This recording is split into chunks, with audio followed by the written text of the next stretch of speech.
Hey friends, Stephanie Lalo here from Lalo Acres. So we're gonna pop into the kitchen. I'm gonna show you how to make almond coconut milk. It's delicious, it's super easy, it's cost effective, and you feel great after drinking it. No stomach issues at all. So here's a little fact. With cow's milk, a lot of people can't drink it. The reason being is it produces lactose. Lactose is broken down with lactase. We produce that in our gut.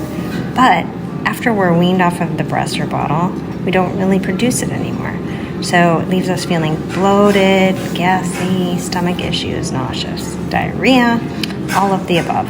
On top of, most of the cows are pumped with antibiotics and hormones. So that means if they're ingesting it, so are we. Alrighty folks, you're going to need a measuring cup and spoons, extracts, mesh strainer, filtered water, raw whole almonds, a nutmeg, shredded coconut, and a blender. Add 1 cup of your whole almonds, 4 cups of filtered water, this is very important, half a cup of shredded coconut, and you're going to blend away on a high speed for about 3 or 4 minutes. This will ensure that everything breaks down real fine to give you a nice creamy milk. Tap water has fluoride and chlorine, leaving your water with an unpleasant taste. So stick with the filtered water if you can. Okay, so I prepared a bowl and my fine mesh strainer. I placed my bag over a glass measuring cup. This ensures easy pour. And then you're just going to lift up the bag and you're going to squeeze out as much liquid as possible. Kind of squeeze and press down.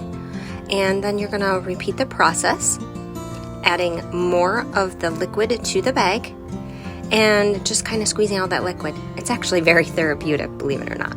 And here I'm showing you how you can use the strainer. You just kind of pour it and press with the back of a spoon, getting out all that liquid. Just keep in mind, not all of the fibers will come out, so it'll leave your milk a little bit thicker and with more of a texture, which is quite all right. Here I added a half a teaspoon of coconut extract, half a teaspoon of vanilla bean paste, and a half a teaspoon of almond extract. Give everything a good mix. And then I decided to use maple syrup, but you can also use honey. I added 1 teaspoon of maple syrup, and there was a little more bean paste there, so I wanted to get that all out. And I'm showing you coconut sugar. It has great health benefits, but it doesn't always break down so well, so I used the maple syrup. Give it a taste, and I add 1 more teaspoon just to ensure a good balance of sweetness. A tiny sprinkle of sea salt because there's nothing like sweet and salty. And then I used a very good cocoa powder, 100%, so a little goes a long way. 1 teaspoon, gave it a stir, and added another teaspoon. I gave it a taste and it was delicious. I poured some into a measuring cup, and into a 3-cup or 1-quart mason jar, I added the liquid, poured the rest into a cup, topped off the jar, and put the lid on, and then I gave it a good shake, mixing all those ingredients together.